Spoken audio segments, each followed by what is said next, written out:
Salut à tous, c'est Seb et on va commencer ce tuto sur la création de projets dans Cubase. Ouais! Bon, j'essaye de faire ça un peu plus sexy que ça le n'est.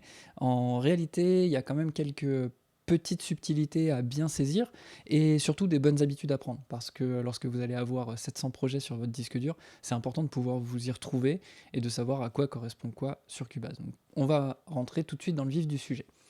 Lorsque vous êtes sur Cubase, vous allez dans Fichier et Nouveau projet. Là, lorsque vous lancez un nouveau projet, il vous propose le Steinberg Hub, dans lequel il y a un flux RSS à gauche avec des features, machin, etc. Moi, je le désactive toujours.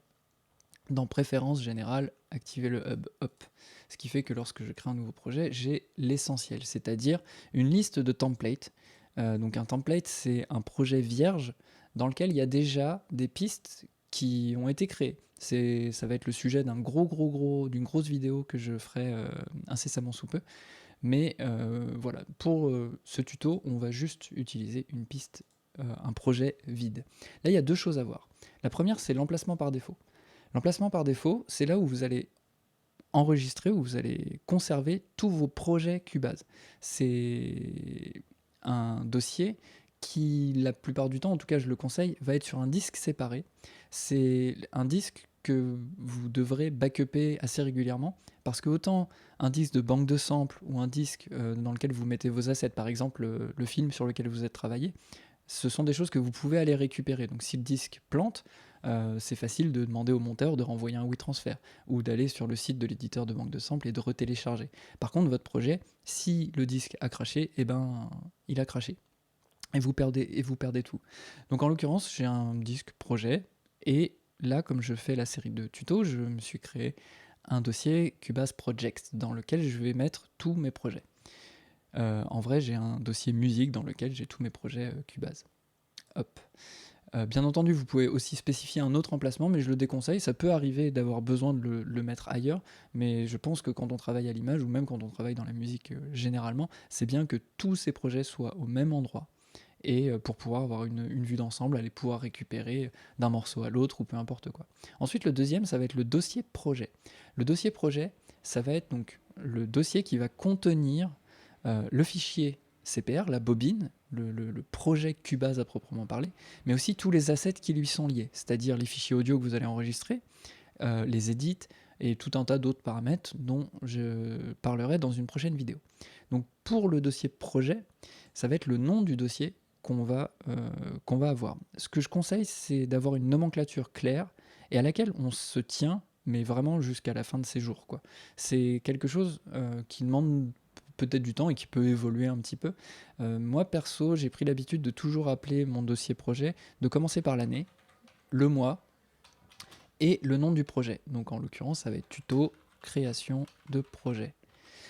J'ai pas mis d'accent. Euh, c'est une habitude que j'ai pour des transferts de fichiers entre PC, Mac et Linux. C'est de moins en moins le cas, il y a de moins en moins de problèmes avec ça, mais bon, c'est une habitude que j'ai prise de, de toutes ces années où c'était la galère, où les accents n'étaient pas reconnus par un OS ou l'autre.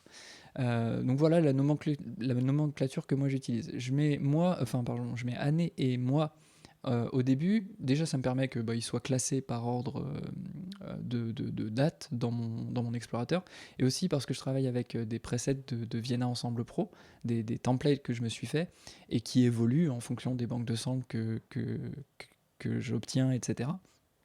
Et ça me permet très facilement sur un projet donné de savoir, ah ok, ce projet-là était en 2016, en juin 2016, et ben je sais que Vienna Ensemble Pro, je vais charger ce qui correspondait à ce que j'utilisais en juin 2016. En l'occurrence, donc 2018-08, session de projet. Je crée ça.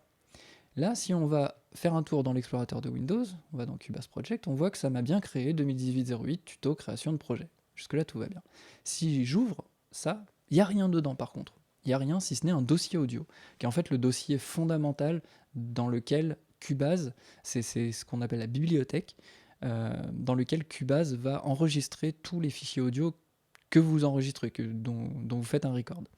Pour avoir un fichier CPR, il faut enregistrer cette fenêtre de séquence, donc qu'on peut aussi appeler bobine, ou fenêtre de séquence, il y a plein de noms. Je vais l'appeler, c'est possible que même moi je l'appelle différemment, on va l'appeler fenêtre de séquence comme ça. Si je l'enregistre, CTRL S, là j'ai une nouvelle invite, Et là, ça va m'enregistrer le CPR. Donc là, je peux l'appeler création de projet. Lorsque j'ai maintenant création de projet, tout à l'heure c'était marqué sans titre là-haut, maintenant c'est création de projet. Si je retourne dans mon explorateur Windows, on voit que j'ai création de projet.cpr.